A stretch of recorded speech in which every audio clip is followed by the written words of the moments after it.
So including economy, security system, politics and education. Jadi ada memang perubahan yang mendasar dari bidang ini dalam industri 4.0.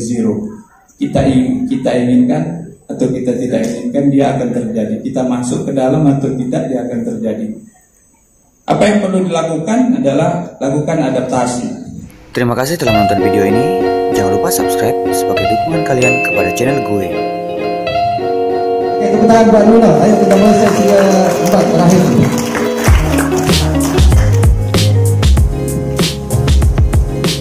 Assalamualaikum warahmatullahi wabarakatuh. Assalamualaikum warahmatullahi wabarakatuh. Saya mulai juga dengan pantun. Sungguh enak goreng udang. Wah. Paling enak makannya dengan ketupat. Terima kasih karena telah diundang. Semoga apa yang saya paparkan memberi manfaat. Mantap.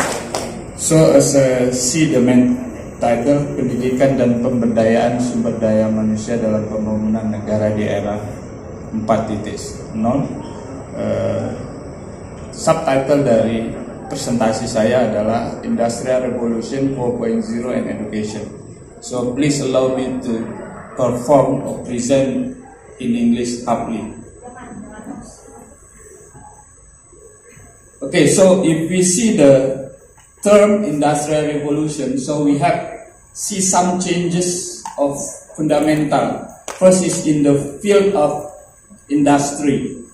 So that's the fundamental changes of the Industrial Revolution. So this term is an area of industry, human and standardization. And Industry 4.0 started from 1.0, 2.0, 3.0, 4.0. So that's we call a revolution. So if we don't start from 4.0, but we started from 1.0, 2.0, 3.0. So what we know right now is 4.0, but we have started without we aware or not aware. So the 1.0, that the indication of mechanization. So it's that human, animal. So human utilize the animal to help them, and then that's become machine. So that they change the animal energy, animal power to machine. And then the early phase of 2.0, we start from mass production and quality standardization. So that started from 20th century. So and the 3.0 revolution, industrial revolution, we call it as automation and robot based. So automation, combination and robot based. And 4.0, that's what we call like physically cyber and manufacturing collaboration. So it's collaborate the combination of all the digitalization and manufacturing. And actually there is a term in nowadays we know like 5.0. This is relate to the society, which is the term started 2016, which is proposed by Japan, initiated by DAP Society for 5.0, which is redesign many elements of their society using the advances of the fourth industrial revolution to serve its people better. So the imaging of all this revolution actually to help people life. So to help us, that's the purpose of revolution. Okay, so Industrial 4.0 as a principle, we call it principle. So first is like a technical assistance to virtually and physically assistance. So virtually and physically. So we have a virtual and we have fisik. Dunia maya, dunia nyata.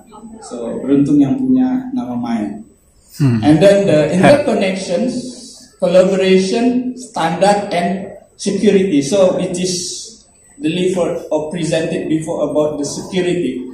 So decision can be made by hand. Security, we secure ourselves by bring all the password, all the security in our hand. And then the centralization decision. So that's delivered presented by the senior Danny, that decision can be made by his hand. So the office can be everywhere. We can monitor the business everywhere, anytime, 24 hours, even can be 25 hours.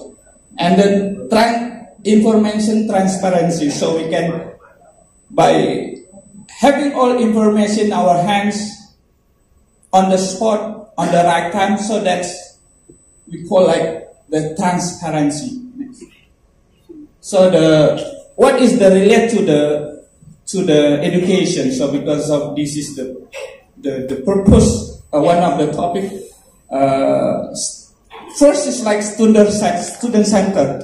So all the learning process delivered is based on the student centered. So the teacher has more roles as a learning facilitator. So it's not only as a player majority, but the student is more the player. And the second is a community integrated learning. So it is to prepare students to be responsible citizens.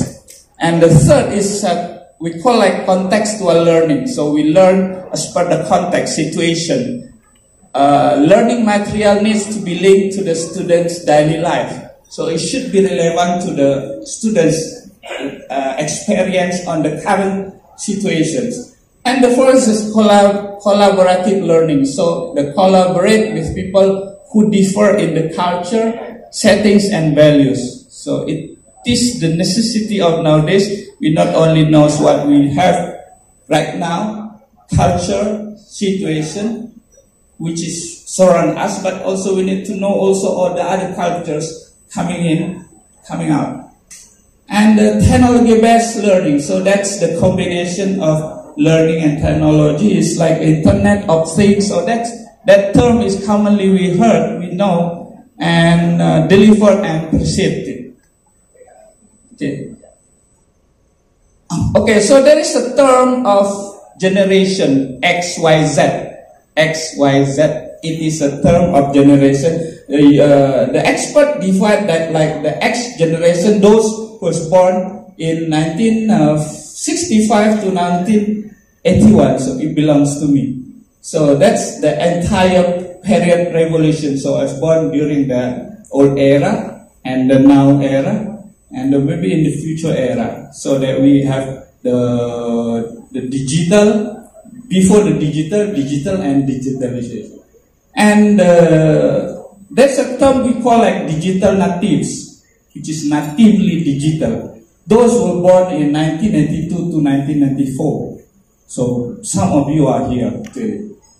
And those who were born in 1995 to 2010, so that's, they call like generation where even when was born, they counted on their arm. So they know digitally that not only natives, but they have not earlier birth. Okay, so in the what we call the Y and Z generation, that what we are talking about in this situation, which that they have their own characteristics. They have their own characteristics, and the new generation, which is the what we call like the Y and the Z. So that's they're digitally natives.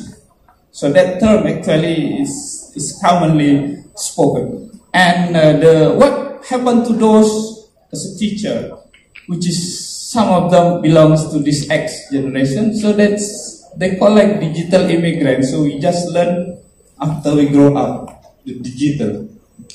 And what happened to the class situation? So when the digital natives and the digital immigrants meet, so the teacher and the student, dosen dan mahasiswa bertemu. So that some happens that class getting boring. So the teacher, the lecturer just present what they know in their mind, just talk. But even the student have already known before the lecture present, before the lecture teach. So that happened. So what the educator strategy? So this is what we call, it should be an adult or adaptation or die. Jadi harus ada adaptasi antara orang yang secara digital dia pendatang atau secara digital dia memang secara lahiriah dia digital. Jadi harus ada kombinasi orang yang digital immigrant. So the teachers, for example, can focus on the developing student soft skill and characters. So itu yang mungkin disampaikan oleh Pak Azrianto PhD bahwa perlu adanya inovasi orang dalam pembelajaran. So such as empathic communication. So jadi dosen itu berperan lebih kepada how to encourage people, motivate. So because when they just present all the materials on the slide on the presenting, so something like before they present, the students have already known because they have their handphone, they have their laptop, they can search easier. So that's the way is to develop tolerant teachers, being responsible and thinking openly, being able to cooperate, etc. So itu adalah kepakaran yang lebih daripada sekedar mengajarkan pembelajaran yang sifatnya umum. Jadi perlu ada upaya yang ekstra, itu yang mungkin disampaikan oleh Profesor Khabullah. Beliau adalah dosen saya dan dosennya Pak Azri juga. Jadi kami mengikuti jejak beliau, insyaAllah. Okay, so because today students can easily get the knowledge they want quickly through internet. So that's this is the way the inputs to the students and also especially to the lecturer. They need to have to do the adaptations, or otherwise the class is going to be done. Next. Okay, so digital technology utilization in education 4.0, there are 4 points. I don't have many slides, only 4 slides. First, the ability to communicate in foreign languages. Whatever, it's not necessary to be in English, but English, I'll show another slide. It's something like majority internet use. And then equip students with new literacies. Literasi internet, digital. Jadi walaupun student management, akuntansi, dia juga harus punya literasi, kemampuan dalam mengelola data, memanfaatkan data dalam bisnis, memanfaatkan data dalam pembelajaran, memanfaatkan data dalam kehidupannya, membantu dia dalam, sehingga dia tidak dikelabui oleh data. And then the shift across all industries, also society. So reshape government institution education system. Jadi makanya ada pengangkatan menteri yang tidak lumrah, ya menurut saya tidak lumrah, tapi itu ada maksud dari balik itu. Mungkin dari pemegang kuasa sudah melihat perlunya adanya reshape government institution and reshape education system. Membentuk, bukan mengubah, membentuk. Sesuai dengan tujuan pendidikan itu menjadikan manusia yang lebih baik, untuk kehidupan yang lebih baik. And then the last one is requires many social aspects. So banyak social aspect in terms of creative insight, collaborating, teamwork. So teamwork, so jadi orang tidak lagi bekerja secara individu. Adaptation toward culture of differences. Perlu adanya adaptasi karena budaya yang begitu masuk, interaksi yang begitu luas antara satu individu ke individu yang lain tanpa batas. And then the intercultural, interpersonal. So that's that term. There are many others actually, the term, but this is the main. Okay, so it's relevant to the situation that where we need to have knowledge in other in the language of other than our native language. So these are the statistically how the language use internet.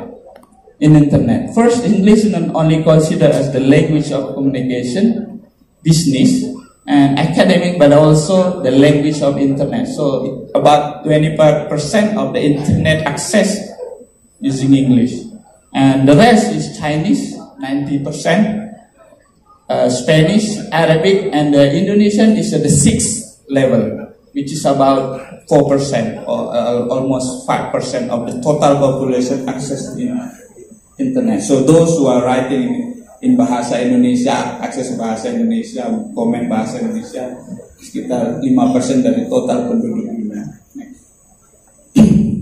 Okay, so this is the conclusion. So the important is first changing. So in terms of industrial revolution 4.0 and education, first changing. Fundamentally change the way people move and has a big influence on many aspects of human life. So including economy, security system, politics, and education. Jadi ada memang perubahan yang mendasar dari bidang ini dalam industri 4.0. Kita inginkan atau kita tidak inginkan, dia akan terjadi. Kita masuk ke dalam atau tidak, dia akan terjadi. Apa yang perlu dilakukan adalah lakukan adaptasi. Do the adapting. Resources and production cost in many industries. So if we are part of the industries, good. If not, we need to have be part, adapt the situation. So reducing employment, that's in reality. And today educators is obliged to make self-adaptation and certain changes to successfully utilize all the potential benefit brought by Industrial Revolution 4.0 era. Jadi pendidik itu memang harus melakukan adaptasi, memasukkan kegiatan yang bersifat digital ke dalam kelas, atau dia menggunakan cara-cara manual yang mungkin lambat laun akan mulai a boring class, to be a boring class. So then do the shifting, so achieve the higher level. So adjusting curriculum, content and learning models to prepare millennial. So some term they call it millennial, orang-orang generasi millennial yang mungkin yang hadir di sini sebagian besar. So there is like a term practice blended. Jadi kombinasi antara dunia nyata, dunia maya. Jadi perlu adanya kombinasi pembelajaran yang face to face dan not face to face, digitally. Kemudian make use of social media and teaching and learning. So cepat atau lambat orang akan beralih kepada dunia yang lebih abstrak, lebih digital. Itu that's the situation. So the older generation, they need to do adapt, menyesuaikan dengan situasi. Nah itu that's the conclusion of the presentation today. So thank you for the attention. Terima kasih atas perhatian. Assalamualaikum warahmatullahi wabarakatuh. Waalaikumsalam warahmatullahi wabarakatuh. Terima kasih sekali, tepuk tangannya.